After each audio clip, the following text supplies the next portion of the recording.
What's up, everybody? Welcome to the very first episode of the Cult of Cars, made possible by the Cult of Con. That's you guys. I'm Car Man, and thank you for being here.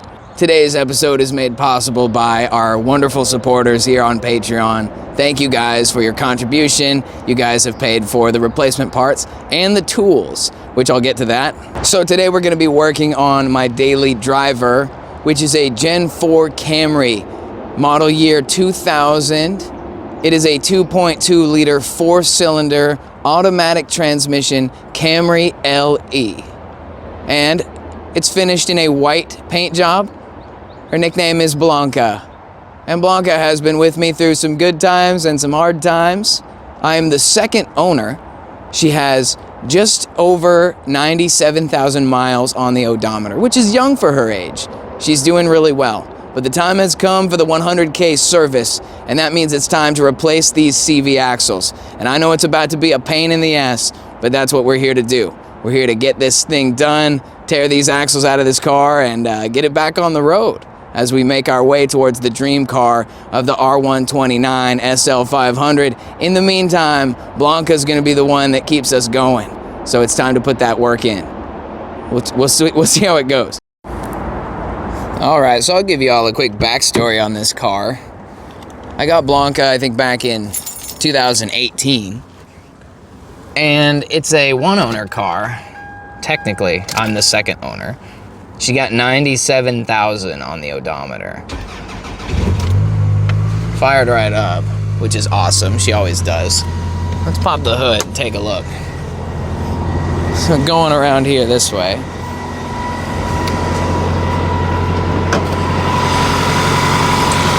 You can tell she's old and tired. We got a lot of corrosion in the engine bay. This car came from the East Coast. So you can tell it's far from perfect. This exhaust system's pretty corroded. But for the most part, runs good. I've changed out quite a few parts. We've done a fuel filter just the other day, valve cover, alternator. I've done the O2 sensors, had the cat replaced, or at least repaired. It's super cold out here today, so it's idling really high. She warms herself up. You know, it is a 25-year-old car. Well, let's go ahead and move around to the back side. We'll pop the old trunk ski.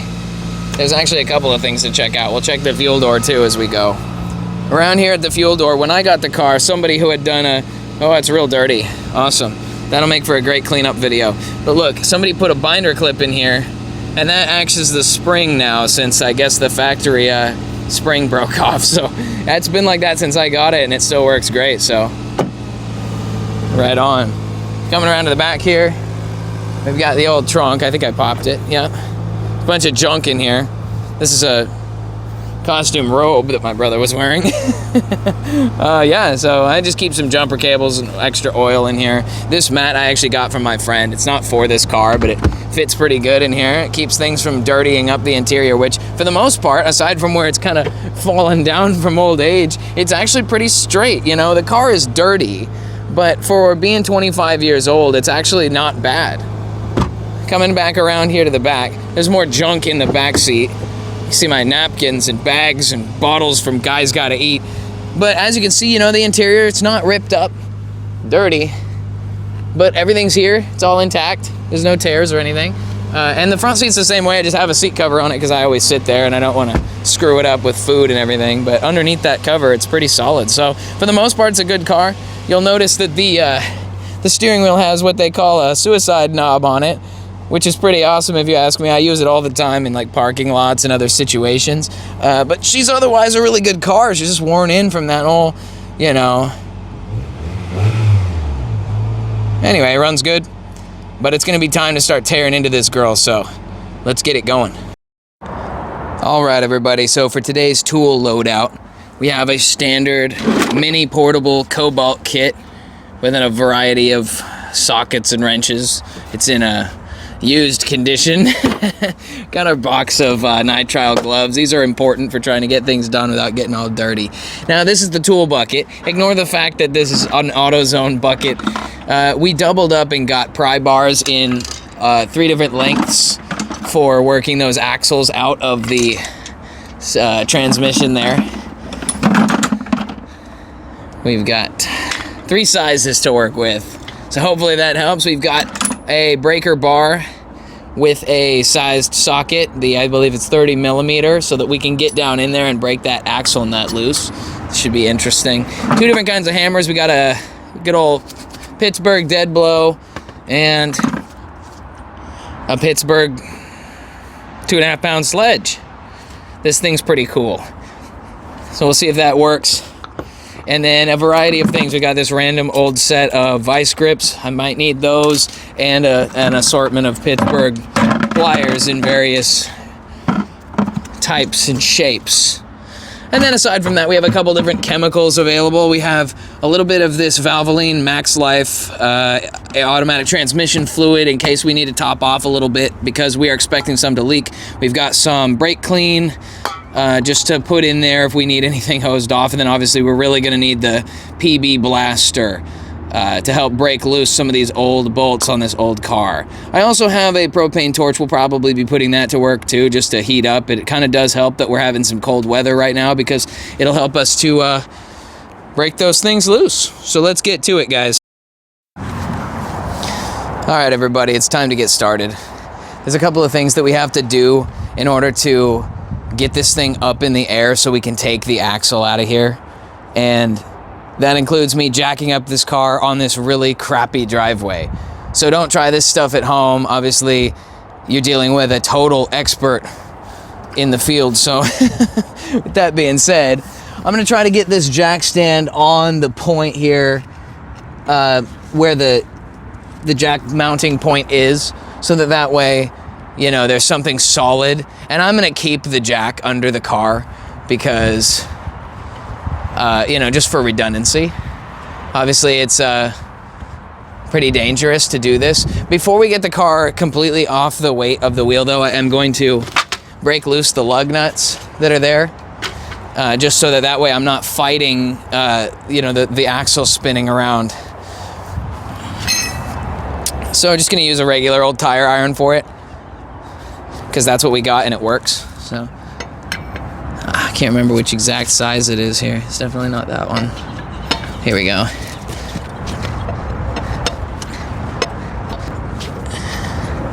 They say the cameraman never dies. Am I the cameraman because I put the camera on a tripod over there, or is there somebody over there who is magically safe and I'm not?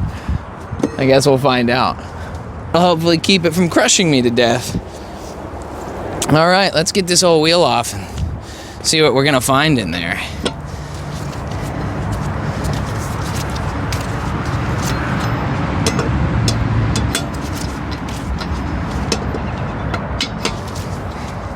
Most of these are about finger tight at this point from me breaking them loose.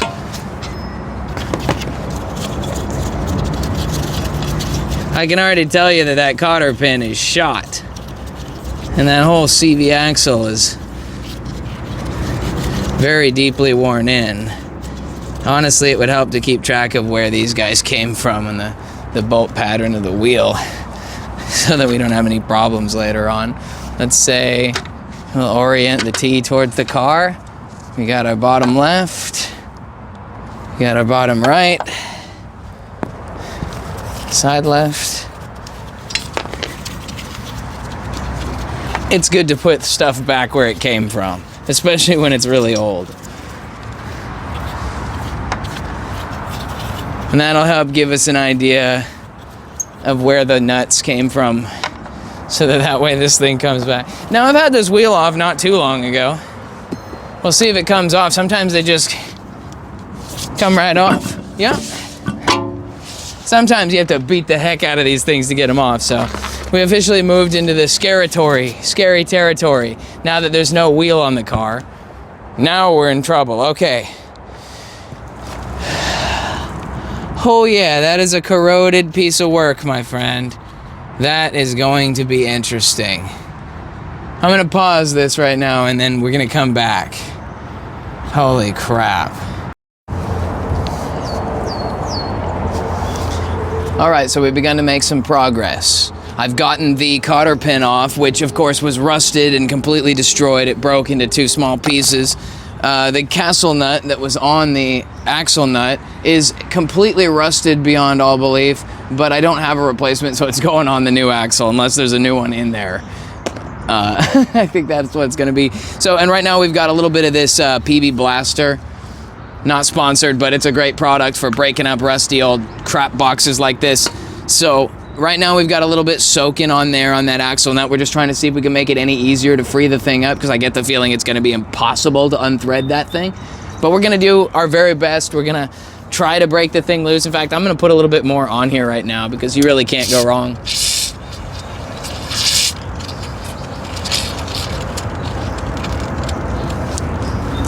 Just let that stuff soak in and see how it all does. We'll give it a couple of minutes here and see how it turns out. I think it's time for a new pair of gloves. So as you can see, these threads are absolutely cooked. We've gotten the axle nut about halfway off, and as you can see, these threads are just horrible. We're gonna try some more PB Blaster, see if that'll get us a little bit more lubrication.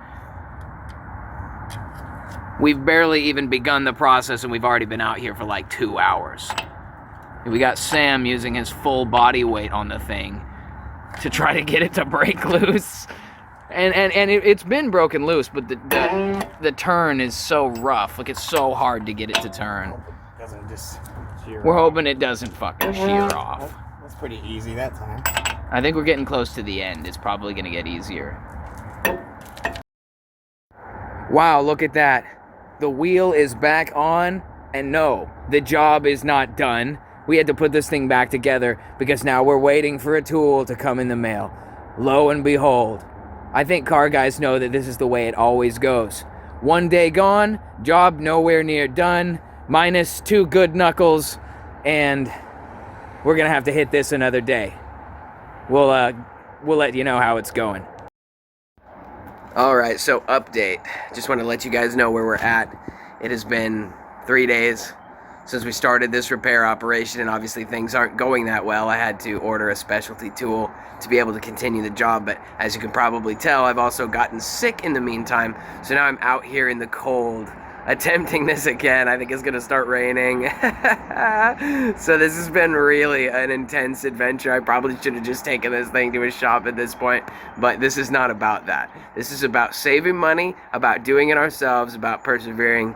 You know, we got goals. One day I'll be doing this with a car I really love instead of just a daily driver. You know what I'm saying? So baby steps to big things. All right, I'm gonna show you guys the tool we picked up. We'll talk a little bit about that and what we're gonna do with it, and hopefully we can get this baby done. All right, here it is. We got the slide hammer CV axle puller assembly. I had to order this on the internet. They don't have this at the local parts store apparently.